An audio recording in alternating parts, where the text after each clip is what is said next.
శివుడికి మోహినికి అయ్యప్పస్వామి పుట్టారు. అని పుట్టగానే అయ్యప్పస్వామిని పంబానది తీరం దగ్గర విడిచిపెట్టి శివుడు తిరిగి కైలాసానికి వెళ్ళిపోతారు.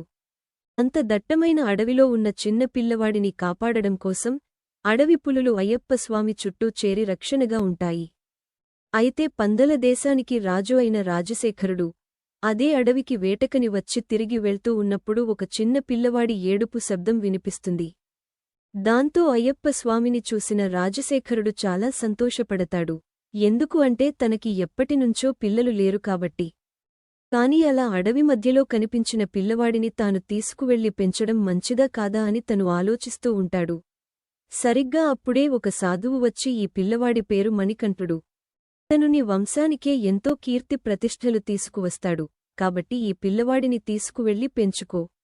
ఇతనికి 12 సంవత్సరాలు నిండిన తర్వాత ఇతను ఎవరు అని నీకే తెలుస్తుంది అని చెప్పడంతో రాజు ఎంతో సంతోషించి మణికంఠుడిని తీసుకుని తన రథం ఎక్కి రాజ్యం వైపుగా బయలుదేరాడు. మణికంఠుడిని తీసుకుని రాజశేఖరుడు తన రాజ్యంకి వచ్చారు. అయితే రాజశేఖరుడి భార్య రాజు చేతిలో ఒక చిన్న పిల్లవాడిని చూసి ఆశ్చర్యంతో రాజు దగ్గరికి వెళ్ళింది. దాంతో రాజు జరిగిన విషయమంతా రాణికి చెబుతారు. అప్పుడు రాణి మణికంఠని తీసుకుని తన ప్రజలందరికీ పరిచయం చేస్తుంది. అయ్యప్పస్వామి వచ్చిన వేళ విశేషంతో రాజ్యం అంతా సిరిసంపదలతో వర్ధిల్లుతూ ఉంటుంది. వర్షాలు బాగా పడి పంటలు మంచిగా పండుతాయి. ఆ రోజులు గడుస్తున్న కొద్దీ రాజుకి రాణికి మణికంఠుడు మీద ప్రేమ చాలా పెరుగుతూ ఉంటుంది. కొన్ని రోజులకి రాణి గర్భవతి అయి ఒక కొడుకు పుడతాడు. ఆ కొడుకు పేరు రాజరాజుడు. అయితే వాళ్లకి సొంత కొడుకు పుట్టినా సరే మణికంఠుడు మీదే ప్రేమ ఎక్కువగా ఉంటుంది. మణికంఠుడు విద్యాభ్యాసం చేయడం కోసం ఒక గురుకులానికి పంపిస్తారు. ఆ గురుకులంలో మణికంఠుడు పురాణాలు వేదాలు చదివి అస్త్రశస్త్రాలను నేర్చుకుంటారు. మణికంఠుడి గురువు ఇతను సామాన్య మనిషి కాదు, దైవస్వరూపుడు అని అర్థం చేసుకుంటారు. కాని అది ఎప్పుడు బయటికి చూపించరు. 2 సంవత్సరాలలోనే మణికంఠుడు గురువు దగ్గర అన్ని విద్యలు నేర్చుకుని గురువుకి గురుదక్షిణ ఏమివ్వాలో అని అడుగుతాడు. అయితే ఆ గురువుకు ఉన్న కొడుకు చిన్నప్పటినుంచే గుడ్డివాడు ఇంకా మూగవాడు కూడా. దాంతో అయ్యప్పస్వామిని తన కొడుకుకి చూపుని ఇంకా మాటల్ని ఇమ్మని కోరుకుంటాడు. అప్పుడు అయ్యప్పస్వామి తన గురువు కొడుకుని పిలిపించి చూపుని ఇంకా మాటల్ని ప్రసాదిస్తారు. కాని ఈ విషయం బయట ఎవరికీ చెప్పొద్దని మాట తీసుకుని గురుకులం నుంచి బయలుదేరుతాడు.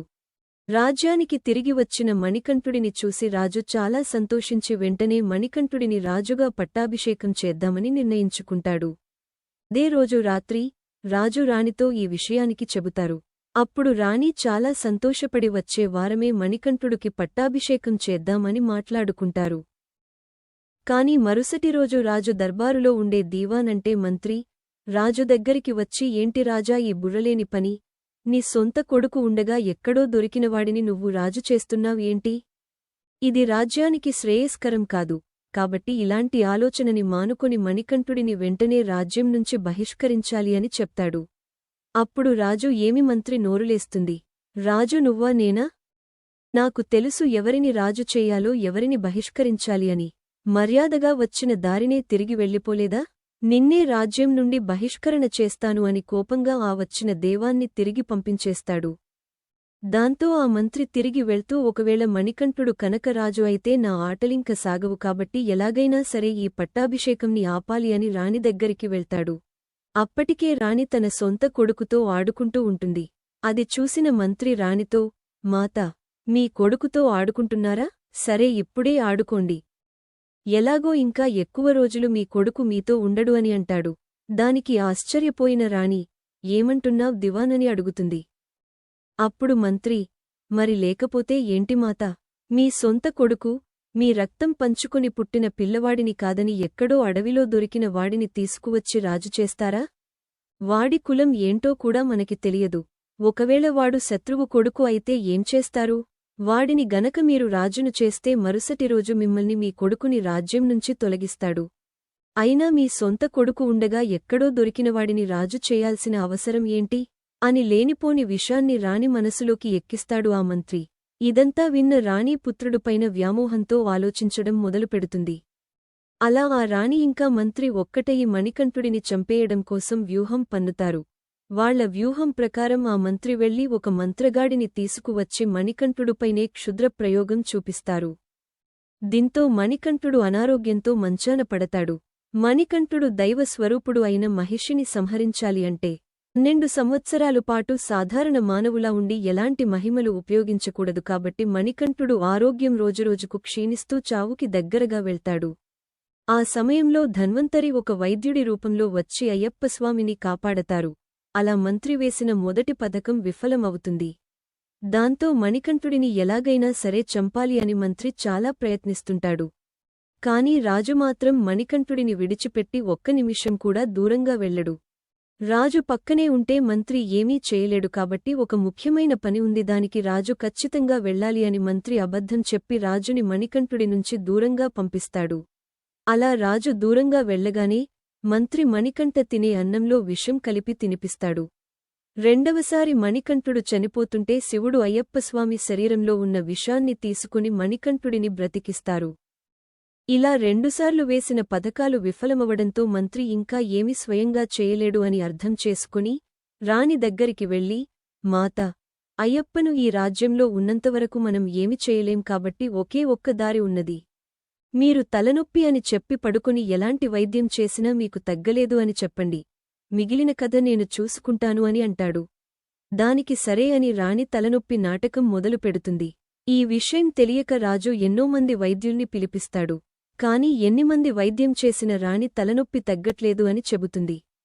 మంత్రి ఒక మంత్రగాడిని పిలిపించి రాణికి నయం అవ్వాలి అంటే అడవినుంచి పులిపాలు తెస్తే నొప్పి తగ్గుతుంది, లేకపోతే రాణి త్వరలోనే చనిపోతుంది అని చెప్పిస్తాడు. దాంతో రాజు అడవికి వెళ్లి పులి యొక్క పాలు తెచ్చినవాళ్లకి తన అర్ధరాజ్యం ఇస్తానని ప్రకటిస్తాడు. ఎన్నోమంది వీరులు వెళ్లి ప్రయత్నిస్తారు. కాని అలా అడవిలోకి వెళ్లిన ఎవ్వరు కూడా తిరిగి రాలేదు. దాంతో రాజు ఇంకా తన రాణి చనిపోతుంది అని నిర్ణయించుకుని ఏడుస్తూ ఉంటాడు. ఆ సమయంలో మణికంఠుడు నేను వెళ్లి పాలు తెస్తాను అని చెప్తాడు. కాని రాజు అంత చిన్న పిల్లవాణ్ణి అడవికి పంపించడానికి అస్సలు ఒప్పుకోడు. కాని మణికంఠుడు బ్రతిమిలాడటంతో రాజు సరే అని ఒప్పుకుంటాడు. మరుసటి రోజు తెల్లవారు అయ్యప్పస్వామి తన దారిలో ఉపయోగపడతాయి అని ఒక ముఠలో నెయ్యి, బెల్లం, బియ్యం ఇంకా కొబ్బరి కురిడి కట్టుకుని బయల్దేరతాడు. ఈ ముడి సరుకులతో పాటు పూజా సామాగ్రిని ఇరుముడి కింద కట్టి అయ్యప్ప మాల వేసిన స్వాములు శబరిమలకు వెళ్తున్నప్పుడు తీసుకువెళ్లి మణికంఠుడికి సమర్పిస్తారు. అంత దట్టమైన అడవిలో అయ్యప్పస్వామి తన ముట్ను పట్టుకుని నడుస్తూ ఉంటారు.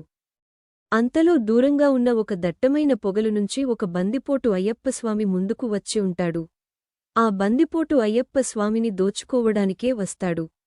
కాని మణికంఠుడిని చూడగానే తన స్వభావం మారిపోయి అయ్యప్పతో, నిన్ను చూస్తేనే ఎవరో దైవస్వరూపమని అర్థమవుతుంది.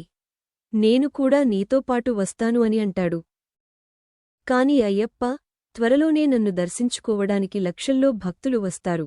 వాళ్లకి ఈ అడవిలో ఉన్నంతవరకు వాళ్ల రక్షణ బాధ్యత నీదే, కాబట్టి నువ్వు ఇక్కడే ఉండి వాళ్లని కాపాడుతూ ఉండు అని ఆ బందిపోటుకి ఆశీర్వదించి అయ్యప్పస్వామి తిరిగి నడుచుకుంటూ వెళ్ళిపోతారు.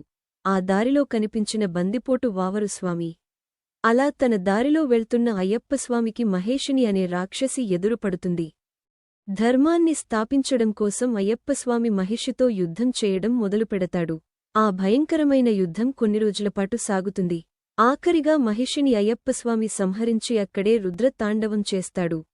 అక్కడ చనిపోయిన మహిషి శరీరం నుంచి ఒక దేవకన్య జన్మిస్తుంది. తనే మాలికాపురత్తమ్మ. తాను అయ్యప్పస్వామి విరాట్వానికి మెచ్చి అయ్యప్పస్వామిని ఎలాగైనా వివాహం చేసుకోవాలని ఆశపడుతుంది. కాని అందుకు అయ్యప్పస్వామి మాత్రం ఒప్పుకోడు. దాంతో ఎలాగైనా సరే అయ్యప్పస్వామిని వివాహం చేసుకుంటాను అని మారం చేయడంతో అయ్యప్పస్వామి ఒక షరతు పెడతారు. ఎప్పుడైతే అయ్యప్పస్వామి దగ్గరికి కన్యస్వాములు రారో, అంటే మొదటిసారి మాల వేసినవాళ్లు రారో ఆ రోజు తనను వివాహం చేసుకుంటాను అని మాట ఇస్తాడు. అందుకనే అయ్యప్పస్వామి మాల వేసుకున్న కన్యస్వాములు ముందుగా మాలికాపురత్తమ్మ దగ్గరికి వెళ్తారు. అలా మాలికాపురత్తమ్మ అయ్యప్పస్వామిని వివాహం చేసుకోవడానికి ఇప్పటికీ అదే ప్రదేశంలో ఎదురుచూస్తూ ఉన్నది. మహిషిని సంహారం తర్వాత దేవతలందరూ అయ్యప్పస్వామి దగ్గరికి వచ్చి ఆశీర్వదిస్తారు. కాని అయ్యప్పస్వామికి తన రాజ్యంలో ఎదురుచూస్తూ ఉన్న రాజు దగ్గరికి తిరిగి వెళ్లాల్సిన సమయం వచ్చింది. అప్పుడు ఇంద్రుడు ఒక ఆడపులిగా మారి, మిగిలిన దేవతలు పులిపిల్లలుగా మారి, మణికంఠుడిని తన భుజాన ఎక్కించుకుని మణికంఠుడి రాజ్యానికి తీసుకువెళ్తారు. అలా పులిమీద సవారీ చేస్తూ వస్తున్న మణికంఠుడిని చూసి రాజ్యంలో ప్రజలు అందరూ ఆశ్చర్యపోతారు. అప్పటికి సరిగ్గా అయ్యప్పస్వామికి 12 సంవత్సరాలు నిండుతాయి. రాజు దగ్గరికి వెళ్లిన అయ్యప్పస్వామి పులి పాలు కావాలా అని అడుగుతాడు. కాని రాజు ఏడుస్తూ అయ్యప్పస్వామి కాళ్లమీద పడి, నువ్వు అడవికి వెళ్లిన మరుసటి రోజే రాణికి తలనొప్పి తగ్గిపోయింది అంట అని చెప్పి, ఇదంతా రాణి చేసిన కుట్రయుంటుంది అని గ్రహించి బాధపడుతూ ఉంటాడు. అంతలో అయ్యప్పస్వామి రాజశేఖరునికి దొరికినప్పుడు వచ్చిన సాధువు మళ్లీ ఇప్పుడు రాజు దగ్గరికి వచ్చి అయ్యప్పస్వామి ఎవరు అని చెప్తారు. అప్పుడు అయ్యప్పస్వామి, నేను పుట్టిందే మహిషిని సంహరించడం కోసం కాబట్టి ఇక్కడ నా పని అయిపోయింది. నేను తిరిగి దేవలోకంకి వెళ్ళిపోవాలి అని చెప్పి అడవిలోకి ఒక బాణాన్ని వేస్తాడు. ఆ బాణం పడిన చోట శబరిమల, అక్కడ నాకు ఆలయాన్ని నిర్మించండి. నేను అక్కడ విగ్రహ రూపంలో ఉండి భక్తులకి దర్శనం ఇస్తాను అని చెప్పి అదృశ్యమైపోతారు. అలా శివుడికి కొడుకుగా జన్మించి మహిషిని అనే రాక్షసిని చంపి ఈ భూమిమీద ధర్మాన్ని 4 కాళ్లమీద నిలబెట్టిన స్వామి ధర్మసంస్థ అయిన అయ్యప్పస్వామి. ఈ వీడియో నచ్చితే ప్లీజ్ లైక్ చేసి ఛానల్ని సబ్స్క్రైబ్ చేసుకోండి. మీరు లైక్ చేయడం వలన మాకు మోటివేషన్ ఉంటుంది. వీడియో చూసినందుకు ధన్యవాదాలు. Thank you.